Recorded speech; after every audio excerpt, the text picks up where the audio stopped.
Hello and welcome to another special episode of Get Kafkanated at Confluent Current London. I'm joined by Jan from Kenstra. Do you want to introduce yourself and talk a little bit about who you are? Hi, my name is Jan and I'm a data streaming consultant, engineer. I do a lot of content and I'm very interested in general in everything data streaming. So Current is the place to be.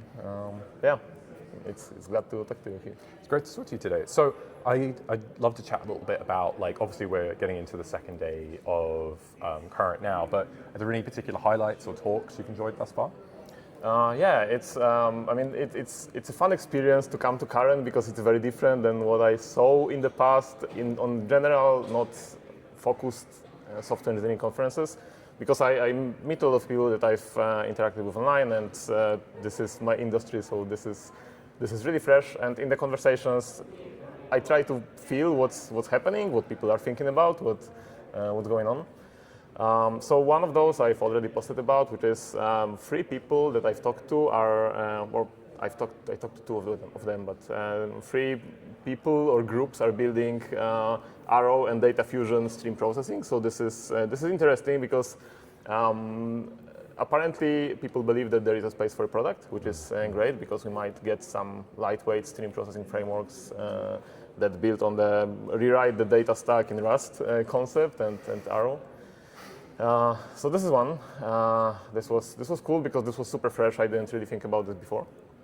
Another one is I saw a case study by Conductor and Vattenfall. It's a Swedish company that talk about what I'm very passionate about, which is like doing GitOps and as codified configuration of Kafka topics and all of this. So it was really nice to see a case study because my talk is in like 45 minutes about a similar topic but with schema management. So it was cool to see more validation on that.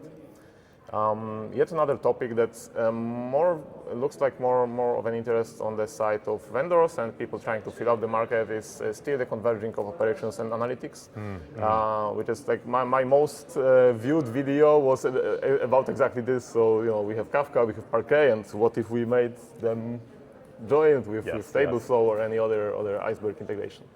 So people are talking about this, and but I'm not sure how much of adoption we have already, or how much of this is just vendors being aware of the capabilities and trying to look for market opportunities.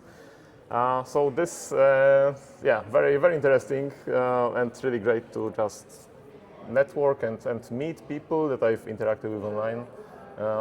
So that was really nice. Really nice first day and half of the second one. Is there anything that surprised you thus far from the conference? Like anything that you've heard people working on that you wouldn't have expected? Surprised. The data fusion and Arrow was fresh, so this was novel to me, which doesn't happen that often nowadays because I try to be on the edge of what's going on. The heavy communication about AI was not really a surprise, but it was really heavy. Like Jay Krebs was talking about AI, which is like everybody tries to capitalize on this because it feels a little bit like we are a data streaming industry, so we have solutions, and then there is this massive boom that everybody tries to figure out how can we what problems exist with the toolings that we have. The one problem space that I believe is a great fit for data streaming is this real-time context engines. Which, but still, it's not clear to me. I haven't gone deep enough into this to have an answer on what use cases actually need both high throughput and low latency. Because if you don't have both, then maybe you don't really need data streaming. But if you want to have a enterprise-wide general solution, then maybe this could be your answer. But also having this tool set, maybe many of the problems that people try to propose this tool set to solve, maybe some of these problems can be solved in simpler ways. Everybody's looking around to see how they can tap into the hype. I think that this real-time context, this is a very valid use case. Given you have specific parameters like this low latency and high throughput, I'm very curious about how vendors are solving it. I haven't looked deep into the specific solution space, so I guess I will in the next week or 3 weeks, something like this. So this is something that did spark my interest because I did look into it a while back and didn't find enough documentation at the time. And then maybe we have it right now. We have, I think, 4 vendors that try to address it. So yeah, so this is the another interesting part that's going on. I definitely relate to that feeling of like coming away from current with like homework, where you're like, okay, I got to go look into this. Like, here's some new stuff to think about. Yeah. This is always the idea. Right? I'm taking down notes. I have like 6 notes, I think, that I need to. I never have time to to dig into it on site, but then I have notes. And here, how are you? Like, what was your experience, and how is the interest in this class and everything? Obviously, anytime I'm at Current now, I'm talking about diskless, right? I'm lucky that we have like Greg Harris on the booth as a committer to that as a project. Obviously, since last Current, 1150 has been adopted, so it's a different story now. Where before we were like, hey, we're trying this diskless thing, we think it's going to be cool. Now it's like, okay, diskless is definitely coming to Kafka. What's it going to look like? So it's it's kind of like the same but different. But yeah, truly 2 days of speaking about diskless, which is super nice talking to people, feeling interested in an open source project. But definitely, I enjoy the opportunity to take a step away from the diskless booth and talk about some other things too. Yeah. I mean, it's fun to just talk to everyone and see what's in people's heads and what problems people have, right? Did you have any kind of interesting insights or surprises that from the conversations you've been having? So we had one question that was super interesting, which was like someone working with PII data in Kafka, and they were like, oh, like if you're already putting data from Kafka to object storage, could you drop columns? Like, could you do transforms to remove PII in the process?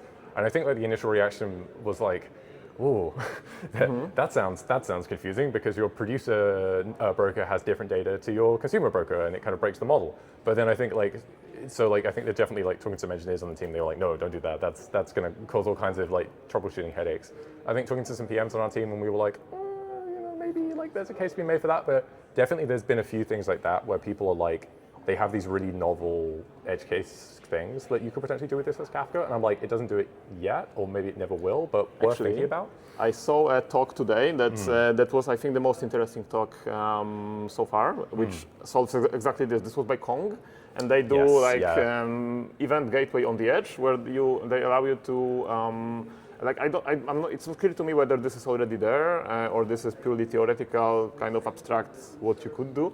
But you can set up a gateway on the edge and then implement filters that drop columns, drop rows, like introduce rich, like content-based policy access control. So this was really cool, and but also it comes with costs, right? So yes, So yeah, cool. So Kong definitely do some cool stuff. Like I've seen before, they do like OAuth for produce to Kafka and consume from Kafka, like just as a very thin like wrapper, which is a very neat thing that you can do a lot with. Obviously, your talk is in the next kind of hour or so. But is there anything else you're looking forward to over the next few hours of Current? I'm going to stay here for 3 more hours and then I need to go because my plane is early. But right now the next talk that starts in 30 to 40 minutes, and then I'll walk around a little bit, meet people that I haven't. There is one person still that I haven't talked to yet in person. But also I need to catch up, and then I'll be going home. Good stuff. Well, thank you so much for your time today. It's always a pleasure to chat, and always nice hanging out at Current. Yeah, thank you. Nice talking to you. Thanks, Jan.